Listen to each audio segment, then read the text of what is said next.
5 crimes from history that weren't really crimes at all. Stealing bread. Being accused of witchcraft. Catching a deer.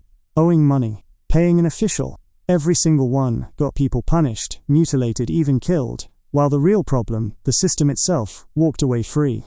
Stick around, because the last one might sound way too familiar. Bread theft in 18th century France. It's 18th century France. Your kids haven't eaten in 2 days. You walk past a bakery window, and there it is, a fresh loaf of bread, so you take it. That's it. That's the whole crime. But the law doesn't ask why you were hungry. It only asks whether you broke it. And back then, protecting a rich man's bread mattered more than feeding a starving child. Nobles wrote the rules, and the rules protected their property, not your survival. You get caught. Now comes the punishment, and it's nowhere close to fair. Public whippings. Years in prison. Sometimes, a hot iron branding your skin so every stranger knows you're a thief. Forever. Over one loaf of bread meant to keep your family alive one more night. While you're being punished, the nobles are eating like kings, every single night, feasting in warm rooms, while the poor freeze outside their gates. To them, hunger isn't a crisis. It's invisible. Stealing, though, that's an attack on their wealth. And wealth gets protected fast, no matter who suffers for it. Thousands of families were living this same nightmare across France. Different towns, same story, same unfair punishment handed out again and again. And every story like yours quietly stacked up, spreading through villages like a slow-burning fuse nobody was watching closely enough. Judges never once stopped to ask the obvious question. Maybe the real crime wasn't the theft. Maybe it was a system that let children starve while palaces overflowed with food nobody even needed. Food that just sat there rotting while people outside the gates went days without a single meal. That question eventually stopped being quiet. In 1789, the anger of 1,000 hungry families exploded into the French Revolution. Kings and nobles who ignored the hunger around them didn't just lose their power. Many lost their heads. One loaf of bread. One system that refused to listen. That's how you burn down a kingdom.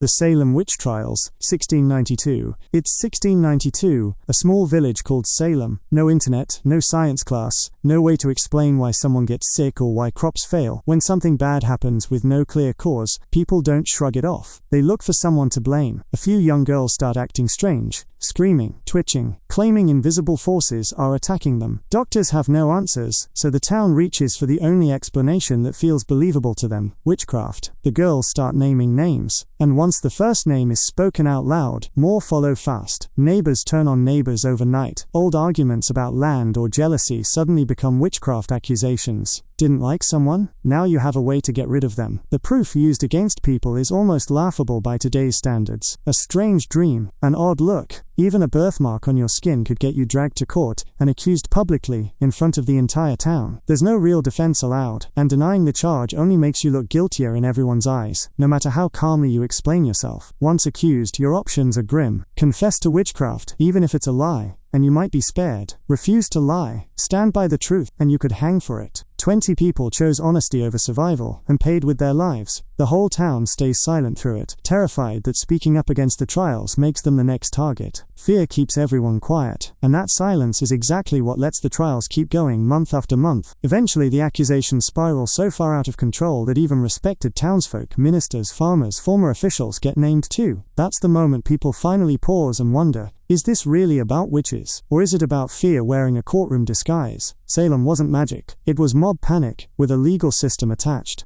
Poaching under England's forest laws. Medieval England. You're a poor farmer, and just beyond your village sits a forest full of deer, rabbits, and birds. Your family is hungry, and the answer seems obvious. Just go catch dinner. But that forest isn't yours. It belongs to the king and his nobles. Under the forest laws, only they were allowed to hunt there, and not even for food, purely for sport, for fun, for something to do on a lazy afternoon. Catch a deer to feed your kids, and suddenly you're not a hungry father. You're a criminal, stealing from the crown itself. The punishment matches that seriousness too. Lose a hand, lose your eyesight. In some cases, lose your life, all because one animal fed your family instead of decorating a noble's dinner table. Meanwhile, the king rides through those same woods laughing, hunting purely for entertainment, while starving villagers watch from just outside the tree line. Land that could feed entire towns stays locked away, reserved for people who already have more food than they know what to do with. These laws were never really about protecting animals. They were about protecting power. Whoever controls hunting controls who eats well and who doesn't. Break that rule, and you're not just stealing dinner, you're questioning the king claims authority over everything he owns. So villagers face an impossible choice: starve quietly and obey, or risk your hand, your eyes, even your life sneaking into the forest at night just to survive another week. History calls these people poachers. Really, they were just parents trying to feed their kids without breaking a law they never agreed to in the first place. Watching the powerful protect their hunting grounds while children starved nearby, resentment built quietly for generations. One more crack in a system designed to serve the few, a forest full of food, locked away from the people who needed it most. That was the real crime.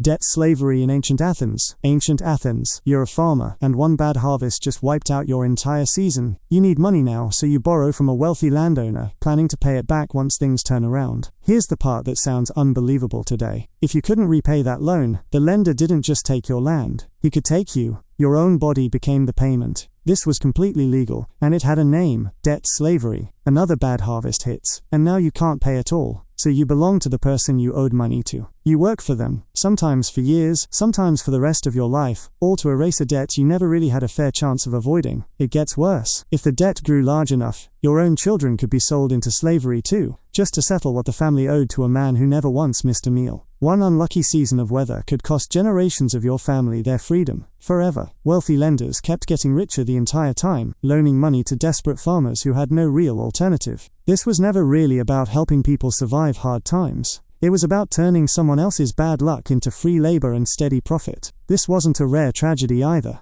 So many Athenians ended up enslaved through debt that farms across the region sat empty, since the very people meant to work them were enslaved instead of tending their own fields. Anger simmered louder every single year, and the risk of full-blown rebellion kept climbing steadily toward a breaking point. Eventually, a leader named Salem stepped in and did something nobody expected. He cancelled every existing debt overnight, and outlawed debt slavery for good. People enslaved simply for owing money finally walked free. A bad harvest shouldn't cost your freedom. Athens learned that lesson the hard way.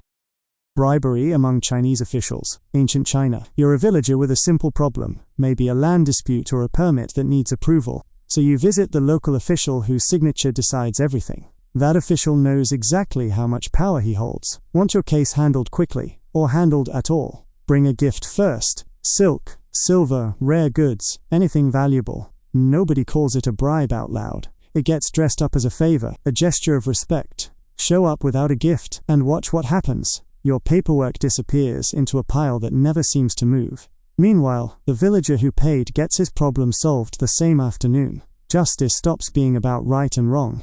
It becomes about who can afford to buy it. Emperors weren't blind to this. Several tried cracking down hard, writing strict laws and threatening corrupt officials with brutal punishments, even death. On paper, corruption should have been stamped out completely. Officials just got smarter instead. They stopped taking bribes directly, and started accepting gifts, only after a favor was already done, safely out of reach of any law written to stop them. They gave their relatives jobs, instead of pocketing cash themselves. Every time one loophole closed, 3 new ones quietly opened somewhere else. Ordinary people kept facing the same wall no matter how many new laws got written. Poor, and everything moves at a crawl, buried under excuses and delays. Rich, and every door swings open instantly, no questions asked. Power kept protecting power, bending each new rule until it barely meant anything at all. This same pattern, repeated across centuries. One dynasty after another, one emperor after another. Corruption never actually vanished. It just learned to wear a different disguise each time. Different century. Same official. Same envelope changing hands under the table.